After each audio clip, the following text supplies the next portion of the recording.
Enrique, muy buenas tardes. Pues muy buenas tardes y muchas gracias por la nueva invitación. Como siempre, un gusto estar aquí con todos ustedes. Un placer, Enrique, volver a tenerte por aquí. Enseguida sumamos más voces a este espacio, pero sin duda quiero empezar preguntándote por lo que ha sucedido en Irán. Quiero saber cuál es tu opinión, también todas las informaciones que están teniendo lugar, por qué tardó tanto en conocerse el estado del propio Raisi y sobre todo la cuestión que nos hacemos todos, si de verdad ha sido un accidente o ha sido un asesinato. No sé cuáles son las primeras conclusiones que estás extrayendo. Bueno, pues también añadido a vuestro programa de ayer que estuve siguiendo, ese programa especial sobre la cuestión, de momento no se conocen muchas más informaciones, todo es parte del terreno de las hipótesis, porque evidentemente bueno, tiene que pasar 5 días al menos de luto y yo creo que hasta después de que pase el luto no se va a conocer muchas más noticias. También cabría destacar pues, los restos del fuselaje del helicóptero, si tienen daños de algún tipo, si es producto de accidentes. También repasando, por ejemplo, medios rusos, encontré en el canal Tsargrad una mención a que precisamente este tipo de accidentes a veces ocurren y le pasó, por ejemplo, a la mayor parte del gobierno polaco en ese accidente aéreo allá por 2010, donde prácticamente toda la cúpula del gobierno murió en un accidente donde todos viajaban en el mismo avión. Esto por esa cuestión de que por qué viaja 3 helicópteros y por qué en uno, que es justo en el que se cayó, o se derribó, el que sea como fuere, acabó en el suelo de mala manera, justo viajaba el presidente Raisi y Abdollahian, el canciller, el ministro de Exteriores. Encima viajaban los tres juntos, los 3 helicópteros, y los dos miembros del gobierno viajaban en un helicóptero. ¿Por qué justo eso? ¿Por qué los otros 2 helicópteros, si había un mal estado climatológico, 2 bien y 1 mal? Y justo el que acaba mal es en el que están precisamente mandatario y canciller. También, ¿a quién beneficia? Esa gran hipótesis de a quién le beneficia todo esto.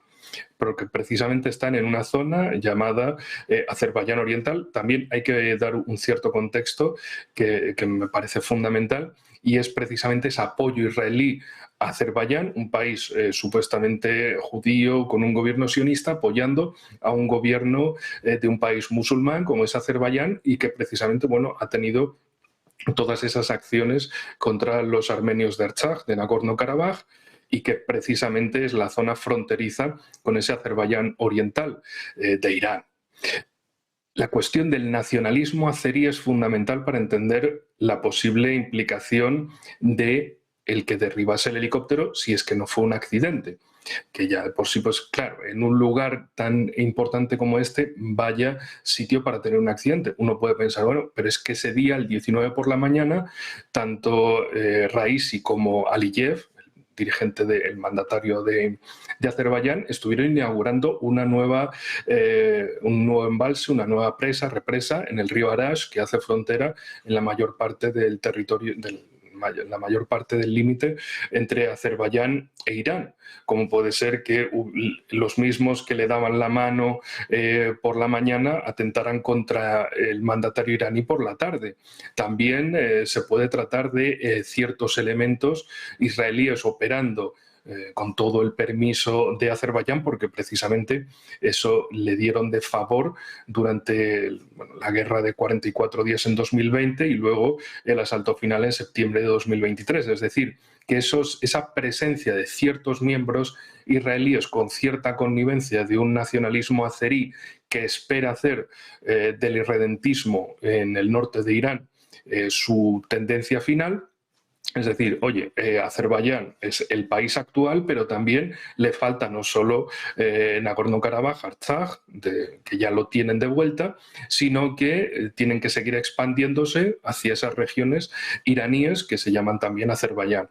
Y entonces, en este sentido, se podría ver esa hipótesis que desde mi punto de vista es la que a priori, si el accidente no se descarta, es la que podría estar sobre la mesa. Esa cuestión de que tanto grupos relacionados con el gobierno israelí en esa lucha indirecta contra Irán, han utilizado Azerbaiyán y han utilizado esa visita de Raisi a una zona fronteriza con Azerbaiyán para derribar su helicóptero. Porque claro, si de 3 helicópteros se derriba justo o se cae el que estaba el mandatario iraní y además el canciller, el ministro de Exteriores, Abdollahian, pues no deja de haber elementos sospechosos para ello. Y a priori sería ahí quien más tienen que ganar, ese gobierno israelí actual, utilizando a Azerbaiyán como intermediario, como proxy, bueno, utilizando a cierto sector de forma indirecta para acabar con la vida del mandatario iraní, hacer un ataque indirecto, uno de esos asesinatos selectivos por otros medios. Y claro, las culpas se acabarían cargando mirando a Azerbaiyán. Y esto no provocaría tanto unas tensiones Irán-Israel a priori, o eso pensarían a lo mejor en Tel Aviv siguiendo esta hipótesis, sino una hipótesis de conflicto entre Irán y Azerbaiyán, entre dos países de la región, dos países además musulmanes y de mayoría chií, y dos países con los que podría haber ese tipo de irredentismo, guerra civil, guerra internacional, a esos diferentes niveles, porque hay una población también de Irán que se considera azerí, pero no azerí del país. Y es lo que ciertos sectores intentarían hacer, de que en Azerbaiyán pues lanzasen una especie de órdago irredentista contra esa parte de Irán y que fomentasen todo tipo de sentimientos, primero separatistas y luego una especie de reunificacionismo azerí, de los del país Azerbaiyán y de los de las regiones iraníes llamadas Azerbaiyán. Entonces, en definitiva, una cosa compleja, un tablero multidimensional como siempre. Y ayer, pues un momento, desde luego, de mucho susto para todos, pensando en que eso podría haberse tratado ya directamente de un derribo. Las miradas estarían una vez más en Israel y en la posibilidad de un estallido, de un surgimiento de una guerra mucho más que convencional que afectaría a todo el mundo.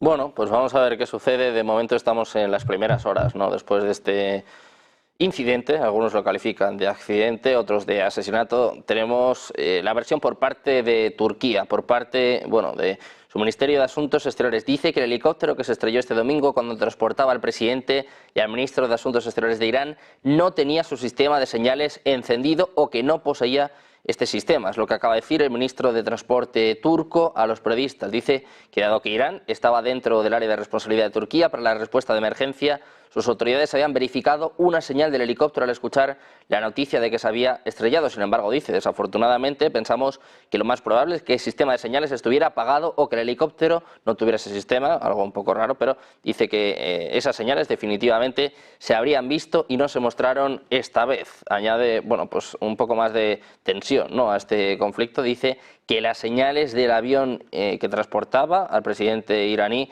no se mostraron en ningún momento. Dice que es posible que no lo estuvieran, pero bueno, pues añade un poco más. Dice que es demasiado pronto para saber si ha sido o no un intento de asesinato y agrega que es posible que haya sido un accidente debido a las malas condiciones climáticas. Turquía parece que no se fía, da una nueva cuestión, por una nueva cuestión sobre la mesa. Dice que es posible que se cortara la señal del helicóptero que transportaba a Raisi, mientras les contábamos también hace apenas unas horas, que un exministro de Relaciones Exteriores iraní estaba culpando directamente a Estados Unidos. Sabemos que Israel lo celebró, hubo todo tipo de mensajes en las redes sociales al conocer esta noticia y claro, todas las miradas están puestas en Israel, también en Estados Unidos y bueno, pues intentando conocer qué es lo que realmente sucedió con este accidente, teniendo en cuenta también que en las últimas semanas hemos visto el intento de asesinato a Robert Fico, hemos visto también problemas de salud para el rey de Arabia Saudí, para Bin Salman, hemos visto también un golpe de Estado en el Congo, un golpe de Estado fallido, pero bueno, vemos mucho movimiento a nivel geopolítico, desde luego mucha tensión y claro, esto pues en el caso de que encima se confirmara que ha sido un asesinato, pues sería dar un paso más allá en todas estas tensiones. Vamos a preguntárselo directamente a Fernando Moragón, experto en geopolítica, especializado en Rusia, Asia Central y China. Fernando, quiero saber tu primera opinión y también qué informaciones estás recabando en torno a este accidente o asesinato del presidente iraní Ebrahim Raisi. ¿Cuál es un poco la teoría que tienes tú en este momento y también si ha sido un agente externo, es decir, si ha sido, pues, por ejemplo, en este caso Israel, o si ha podido ser también un golpe desde dentro, algún cercano, pues por ejemplo, el ayatolá Ali Jamenei o alguien que quiera pues, tener algo más de poder en Irán. Bueno, pues efectivamente las hipótesis pueden ser muchas, ¿no? Lo importante aquí que hay que señalar que es lo que definitivamente al final diga el actual gobierno de Irán. Porque una cosa es lo que de hecho puede haber pasado, puede haber sido un accidente, no es descartable. Es decir, que efectivamente puede haber sido un accidente, puede haber sido un ataque sobre el helicóptero por parte de diferentes intereses, y ahí tendríamos como primer candidato, yo creo, a Israel. Pero lo importante es lo que va a decir o lo que está diciendo el gobierno iraní. Es decir, que no lo que realmente haya sucedido. Porque ahora mismo ni a Irán ni a Estados Unidos les interesa una escalada en Oriente Medio. Y mucho menos que se montara un lío, no ya una escalada, esto sería un desastre, porque si al final resulta que el presidente Raisi ha sido víctima de un atentado, más o menos se prueba que ha sido, por ejemplo, Israel o a través de diferentes minorías que hay en Irán, y que algunos de ellos, es decir, pues trabajan para Israel, etcétera, pues claro, a partir de ahí el incendio sería total de toda la región.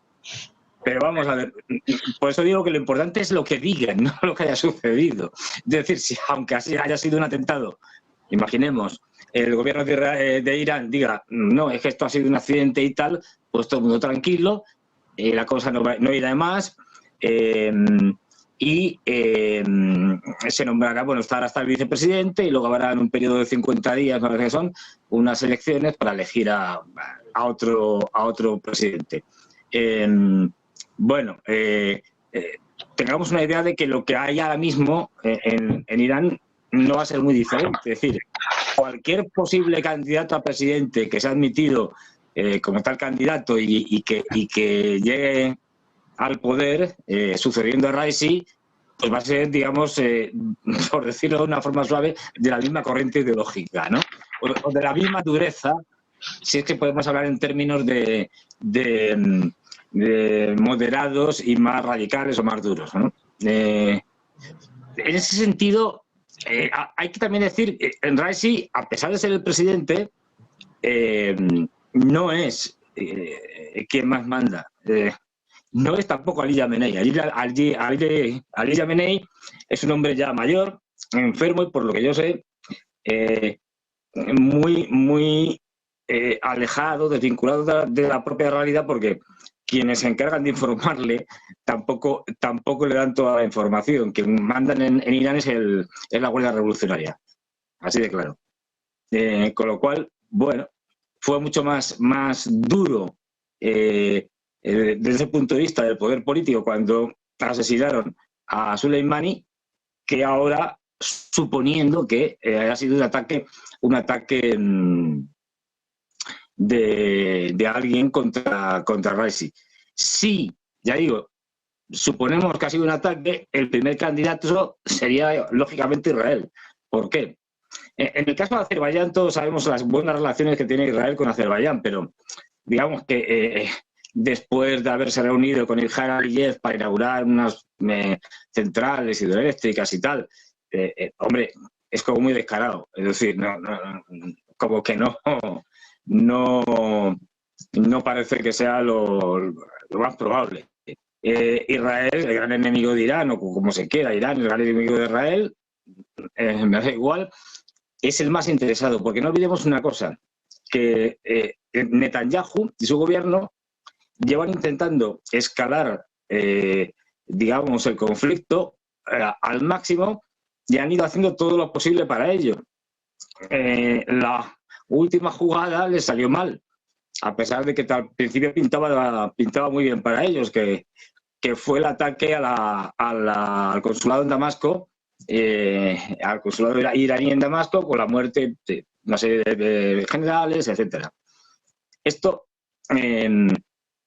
podía haber incendiado toda la región, pero ahí Irán tuvo la sabiduría de alguna manera concertarlo con Estados Unidos y hacer un ataque en el que quedara bien, es decir, él no tenía que responder de alguna manera, era un ataque sobre su territorio nacional, puesto que las embajadas, los consulados, etcétera, son territorio nacional, y bueno, pues se hizo un ataque, digamos, muy especial a 2 o 3 puntos, bases militares, es decir, para de alguna manera salvar la cara. Luego hubo un recontraataque de Israel bastante extraño, que todavía no nos hemos terminado de explicar, del que el analista, el famoso analista brasileño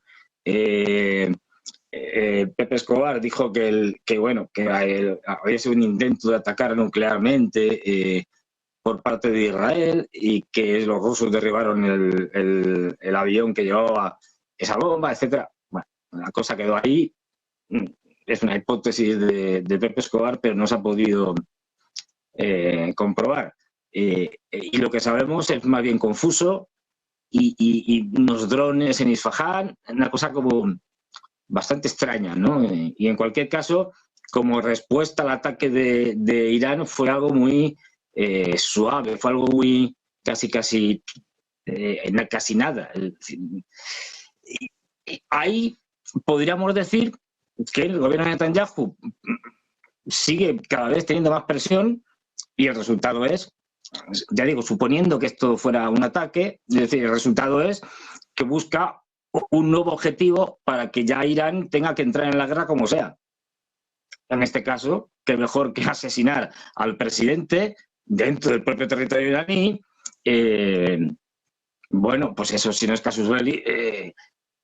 Ahora bien, que conste que estoy hablando de hipótesis, todavía no nos han dicho nada más allá de la muerte de Raisi, del ministro de Asuntos Exteriores y una serie de personajes.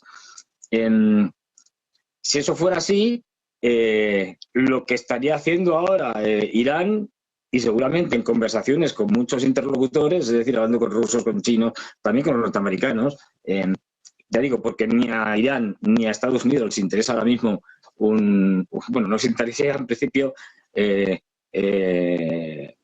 en mucho tiempo, pero menos ahora una guerra regional a gran escala con intervención masiva de tropas norteamericanas y que afectara a Irán y Irán tuviera que convertirse también en un campo de batalla, ¿no? Esto no les interesa para nada.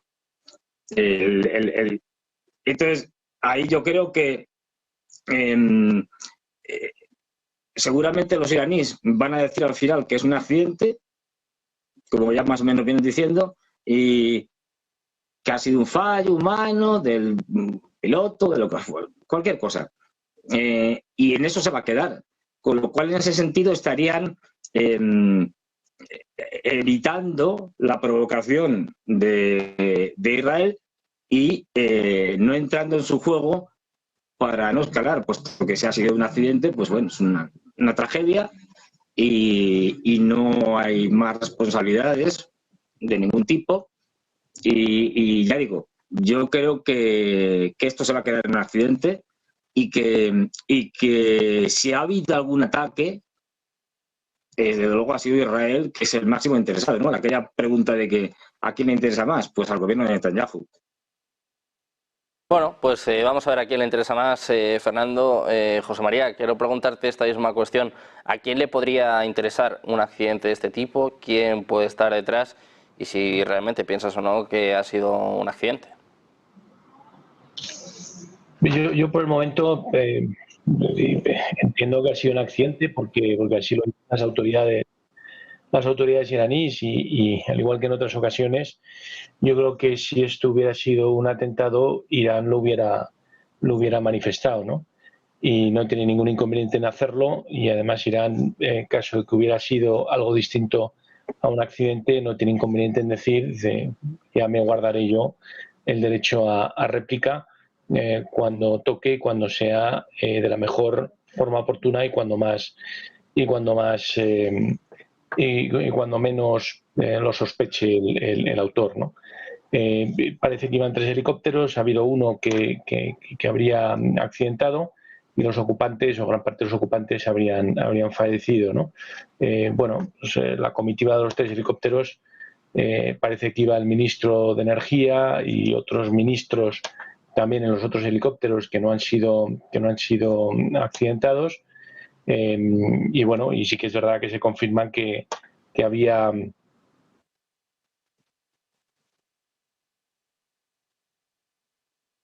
Bueno, lo que pasa es que, claro, muere un presidente de un país como Irán en medio de las tensiones geopolíticas existentes, y esto pues da lugar a todo tipo de especulaciones, ¿no? Y a todo tipo de teorías. Bueno, yo creo que Irán y la investigación del accidente irán esclareciendo lo que ha pasado. Coincido con Fernando que al final con lo que nos vamos a quedar es con la versión oficial del gobierno de Irán, del gobierno del sucesor de Raisi, que es ahora el presidente Mosber, que es un poco de la línea continuista y una persona muy allegada y muy cercana al líder, que es Jamenei. No olvidemos que Irán, pese a tener un presidente, es el presidente del Consejo de Gobierno, pero por otro lado tiene un líder que haría las veces de jefe del Estado, que es Jamenei. Entonces ahí cohabitan dos poderes, donde a veces están alineados y otras veces pues tienen visiones distintas, ¿no? Como pasó en su día con otros presidentes de Irán, el propio Ahmadinejad en su día pues se separó de la línea de Jamenei, o como pudo ser Rafsanjani en su época, etcétera, ¿no? Luego ahí cohabitan esos dos poderes, donde el líder sigue teniendo un poder efectivo sobre determinadas fuerzas del Estado y tiene un grupo de asesores pues que le van transmitiendo lo que va pasando y puede estar en el día a día. Y por otro lado está el gobierno, que está en lo que es pues llevar al país y gestionar una economía de casi 90 millones de personas, y que desde el punto de vista industrial toca casi todos y cada uno de los sectores industriales. Irán, no nos olvidemos que fabrica casi los mismos automóviles que fabrica España, aparte de ser, como todos conocemos, una fuente importante de producción de petróleo, ¿no? También estas alianzas que venía manteniendo Irán con Rusia y esos acercamientos a China, pues no creo que estén en jaque. Y como también comentaban los otros contertulios, desde luego que la línea de Irán y lo que es pues un poco las líneas maestras de su política interna y de su política exterior, pues no creo yo que se vayan a ver muy afectadas. También es verdad que el líder Ali Jamenei está en una edad y parece que tiene un estado de salud complicado, y que bueno, pues que se ha abierto ahora un proceso donde sonaban varios nombres para sucederle, como en su día cuando Khomeini estaba también al final de sus días, pues también había varios candidatos y al final Jamenei asumió el liderato, ¿no? Pero bueno, aquí se habla de que pudiera haber un candidato que es el hijo del propio Jamenei. Raisi se postulaba como un candidato fuerte, contaba con una edad muy buena, porque 63 años dentro de lo que es la media de edad, ¿no?, de lo que es el claustro de los grandes dirigentes de Irán, pues es una edad joven si la comparamos. Y bueno, y tenía una serie de apoyos políticos también importantes. Aparte del ministro de Asuntos Exteriores y el presidente, había también otra persona de gran importancia en la región, que era pues un poco el clérigo encargado del rezo de los viernes en Tabriz. Tabriz es una ciudad importantísima del noroeste de Irán, donde pasaba la ruta de la seda, que es una ciudad inmensamente rica y comercial, con un bazar que ha sido siempre muy próspero, donde hay una mayoría que se siente, bueno, de origen turkmena, ¿no?, azerí, por la cercanía con Azerbaiyán, con la cercanía con Turquía, que habla el azerí, el turco, y bueno, y que sí que es verdad que tiene un folclore y que tiene unas tradiciones propias. Pero dentro de lo que es la gran diversidad que hay en Irán, donde hay baluchis, donde hay población árabe, donde hay kurdos y muchas otras nacionalidades, por así decirlo, la azerí no es de las más complicadas, ¿no? Sobre todo si la comparamos, por ejemplo, con lo que fue el historial de los kurdos, ¿no? Y esos conflictos, ¿no?, que han habido en el Kurdistán, que incluso en un momento dado llevaron a que Rusia conquistara una parte del Kurdistán iraní después de la Segunda Guerra Mundial, ¿no? Entonces, bueno, dentro de lo que es la complejidad de Irán y las personas que han muerto en el accidente, pues bueno, podría ser cualquier cosa, pero podría también ser lo más sencillo, y es que el helicóptero pues haya sufrido un accidente. Si el gobierno de Irán no utiliza esto para echárselo en cara públicamente a Israel, y ahora fijaros que es un momento muy sensible para Israel y que esto podría ser un arma arrojadiza muy importante de Irán contra Israel y de poner la comunidad internacional todavía más en contra de Israel. Si Irán no aprovecha esta oportunidad es porque realmente no tiene claro que pueda ahora mismo, hoy por hoy, ni tenga las pruebas suficientes para poder decir que no es otra cosa que un accidente. Porque al igual que estamos diciendo que podría dar un mensaje a Israel de que esto no le afecta, al mismo tiempo podría levantar muchos apoyos, porque sería atentar contra un presidente, en este caso no jefe de Estado, como hemos dicho, pero un presidente de un país en su propio país, ¿no? Esto no tendría ningún tipo de amparo desde el punto de vista de derecho internacional y abriría una veda muy importante y un precedente realmente de inseguridad, ¿no? Por lo tanto, bueno, pues tenemos que estar muy pendientes, tenemos que ver un poco las reacciones, las manifestaciones, y dentro de esa complejidad del sistema tan distinto, donde hay tantas capas de poder, donde unas se vigilan a las otras, donde obedecen intereses distintos, como es un poco el sistema de gobierno que tiene Irán, donde hay que añadir la complejidad de que están por un lado el poder de los clérigos, por otro lado el poder de las urnas, por otro lado el poder de lo que son las instituciones que se han consolidado desde el triunfo de la Revolución Islámica, que son la Guardia Revolucionaria. Pero no olvidemos también que hay otras instituciones que controlan también núcleos de poder muy importantes en distintos sectores, como es, por ejemplo, el que se llama el Pasdaran, que controla lo que son las aguas iraníes y que tienen sus propias fuerzas armadas que dependen directamente del líder de Irán. No dependen del Ministerio de Defensa, como si dependen las fuerzas nacionales que dependen de ese presidente, sino del líder que directamente lo que es el mando de otras fuerzas que son muy importantes en Irán, donde hay fuerzas distintas, donde hay ejércitos de aire distintos y donde hay cuerpos de ejército distintos obedeciendo intereses distintos. Por lo tanto, ya os digo, es un régimen muy complejo que está diseñado precisamente para sobrevivir y para vigilarse entre los distintos núcleos y facetas de poder.